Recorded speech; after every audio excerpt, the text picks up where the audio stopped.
सब्जियों का गांव। माँ देखो देखो, इस बार हमारी सब्जियों के घर की छत पर कितनी ताजी ताजी कच्ची कच्ची तोरी उगी है। और माँ लौकी भी लटकी है, वो भी तोड़ लेता हूँ, फिर तुम आज मलाई कोफ्ता बनाकर खिलाना। हाँ हाँ ठीक है मेरे लाडले, अब जल्दी से सब्जी तोड़कर टोकरियों में डाल दे और नीचे आ जा। राजू जल्दी से ताजी ताजी तोरई लौकी तोड़ लेता है। पूरी सब्जियों की टोकरी सब्जियों से खचाखच भर जाती है। तभी पड़ोस के आंगन में चूल्हे पर रोटी पका रही ललिता बोलती है, ओ सरला बहन, अपने मचान की सारी सब्जियां अकेले अकेले मत खा जाना, थोड़ी तोरी मुझको भी दे देना, बड़े दिनों से चने दाल वाली तोरी खाने का दिल कर रहा है। क्यों नहीं ललिता बहन, एक क्यों दो लौकी ले लेना, आखिरकार तुम्हारी उधारी चुकानी है। उस दिन तुम ही से तो टमाटर लाकर भिंडी में डाला था, याद है मुझे। फिर सरला अपने यहाँ की ताजी सब्जी गांव के हर घर में बांटती है। सब लोग मिलजुल कर प्रेम भाव से रहते थे। मगर आखिरकार इस अनोखे सब्जियों के गांव के निवासियों के घर सब्जियों के कैसे थे, और क्यों सब जमीन छोड़कर अपने घर के मचान पर ताजी खेती उगाए हुए थे। फागुन का महीना अंतिम चरण पर होता है। खेतों में ताजी ताजी सब्जियों की फसलें पककर लहला रही थी। किसान कटनी कर रहे थे। सबके चेहरे पर चहल पहल छाई है। अरे दुख के दिन गयो रे भैया, अब सुख आयो रे। ओ दुख के दिन गयो रे भैया, अब सुख के दिन आयो रे। अरे देखो देखो हरिया काका, अब की बार तो मेरे खेतों में क्या बड़े बड़े फूल गोभी और दाने वाले बढ़िया मटर उगे हैं। हाँ, सचमुच इस बार तो धरती मैया ने हम गरीब किसानों पर दया कृपा बरसाई है। सबके खेत में बहुतायत की हरी भरी सब्जी हुई है। इस साल हम गाँव वालों का कच्चा मकान पक्का हो जाएगा। आपके मुंह में घी शक्कर हरिया काका। वैसे भी बरसात का मौसम आवे से पहले हम किसानों को पक्की छत बनवाने के चाहिए, नहीं तो हम किसानों की लुगाई जान खा जाई। ठीक है दिनेशवा, बन जाएगा घर। अब की बार हम किसान सीधा अपनी खेत की ताजी ताजी सब्जियां बड़े बाजार की सब्जी मंडी में बेचेंगे, तो मुनाफा ज्यादा होगा। गरीब किसान इस विषय पर बातचीत कर रहे होते हैं कि तभी लालची जमींदार लाल सिंह खेत में धमक पड़ता है। उसका दुमछल्ला मुनीम छतरी टिकाए पीछे पीछे खड़ा था। अरे तुम लोग आपस में क्या सलाह मशवरा कर रहे हो? क्या बात है, इस बार खूब सब्जियां उगी हैं? भाई मतलब तुम लोगों को बढ़कर दाम देना पड़ेगा। क्यों मुनीम जी? अरे जी बिल्कुल जमींदार जी, आखिर किसानों ने खेतों में साल भर मेहनत करके सब्जी उगाई है, तो फल तो बनता है। जमींदार और मुनीम की चिकनी चुपड़ी बातें सुनकर दिनेश खिसियाई मिजाज में सब्जी देने से मना कर देता है। क्षमा कीजिए जमींदार जी, लेकिन इस बार हम में से कोई भी किसान आपको खेतों की ताजी सब्जी नहीं बेचेंगे, बल्कि खुद सब्जी मंडी में जाकर बेचेंगे। हाँ माई बाप, छोटा मुंह बड़ी बात। लेकिन आप खुद ही जानते हैं, बरसों से हम अपनी फसल आपकी कोठी पर पहुंचाते हैं, लेकिन फिर भी आप हमें एक बोरी ताजा सब्जी की केवल 100 रुपए देते हैं। साल भर हम धूप में जलकर सब्जियां सींचते हैं, बरसात में हमारा मिट्टी का घर हर बार बह जाता है, और साल के 6 महीने तो हम लोगों का बाल परिवार नमक रोटी खाकर गुजारा करता है। आपको हमारे खेतों की सब्जी देकर हमें कोई लाभ नजर नहीं आता। सारे किसानों की एक जैसी बोली सुनकर जमींदार गुस्से में बौखला जाता है। वाह जी वाह, तुम सारे के सारे किसान एक ही थाली के चट्टे बट्टे बन गए हो। कान खोल कर सुन लो, कर्ज खोरो। अभी तुम मेरे कर्जदार हो, इसलिए या तो अपने खेत की सारी सब्जियां मुझे दो, या फिर तुम लोग जानते हो मैं कितना टेढ़ा आदमी हूँ। कल को मैं तुम्हारे घर पर कब्जा कर लूं तो फिर मत कहना। जमींदार गरीब किसानों पर रौब झाड़कर चला जाता है। कोई चारा न बचने पर सब अपने खेतों की सब्जियां तोड़कर हवेली पर पहुंचा देते हैं। आहा, कितनी सौंधी रोटी की खुशबू आ रही है। आज तो हमें सब्जी के साथ रोटी खाने को मिलेगी। चिंकी, मैं तो पूरी 4 रोटी खाने वाला हूँ। तो फिर मैं भी 4 रोटी खाऊंगी राजू भैया। राजू और चिंकी ये सोचकर बेहद खुश थे कि ताजी सब्जी खाने को मिलेगी।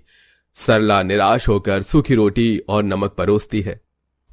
ये क्या माँ, आज भी नमक रोटी? आज तो पिताजी ने खेत में से कितनी सारी ताजी सब्जी तोड़ी थी। हमें तो लगा था तुम भरवा परवल भिंडी तुरई ये सब बनाओगी।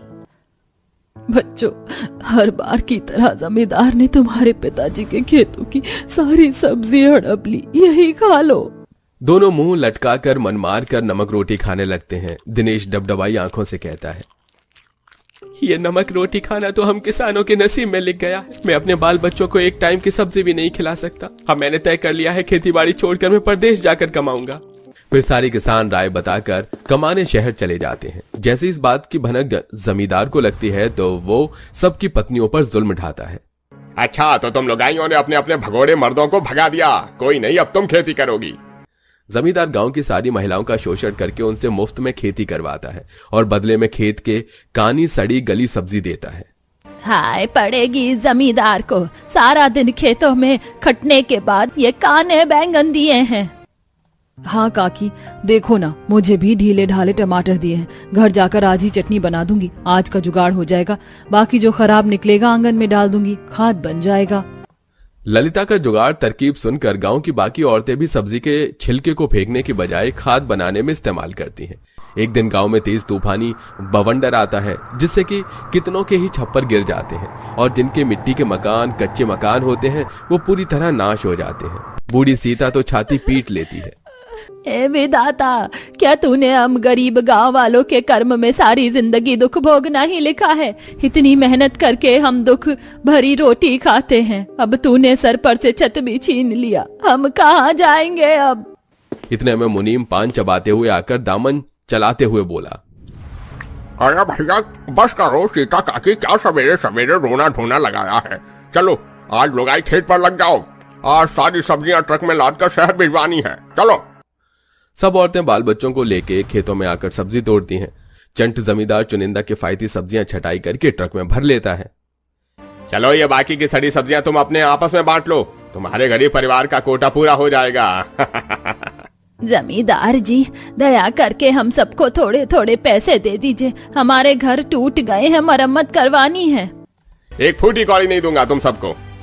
जमींदार बेघर गांव वालों पर दुख मुसीबत पड़ने पर अपना झल्ला झाड़कर चला जाता है। तभी खेतों की मुरझाई कानी सब्जियों को देखकर फुलवा को जुगाड़ आता है। सीता काकी, मुझको एक दिमाग में बहुत ही बढ़िया जुगाड़ आया है। देखिए, इन खेतों में धान और गेहूं की कटनी हुई है, कितने सारे सूखे पुले हैं और इतनी सारी तादाद में हरी भरी सब्जियां भी खेतों में बची हैं। क्यों ना हम इसकी मदद से अपना जुगाड़ू बसेरा तैयार कर ले। मगर फुलवा बहू, सब्जियों का घर बनाना बड़ा कठिन होगा।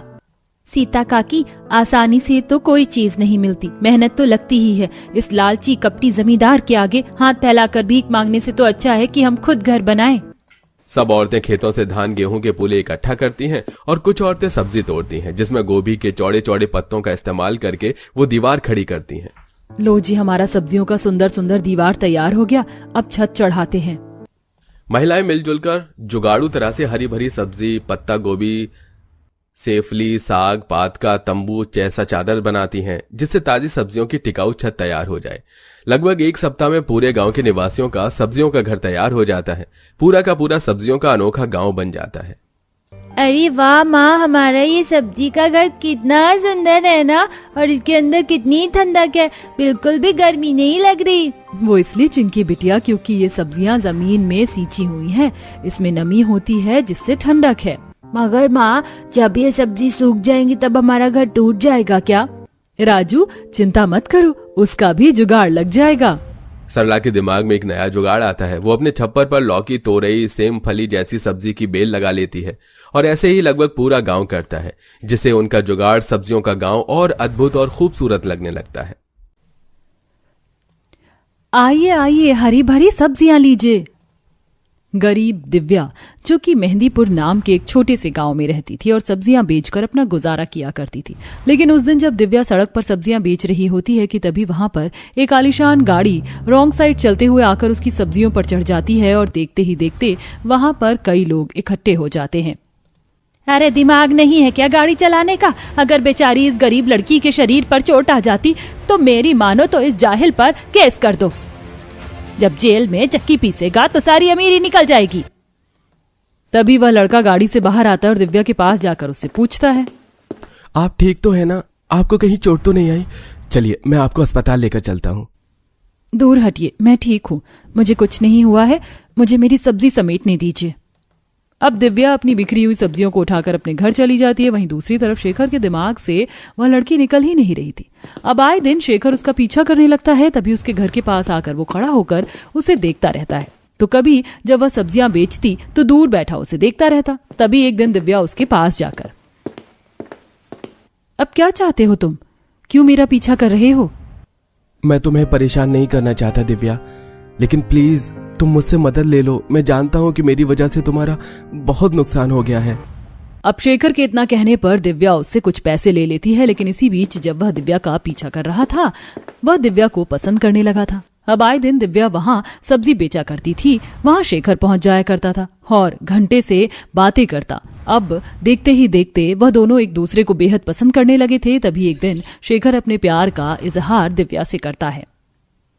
दिव्या, मुझे अच्छा नहीं लगता तुम इस तरह सड़क पर सब्जियां बेचती हो।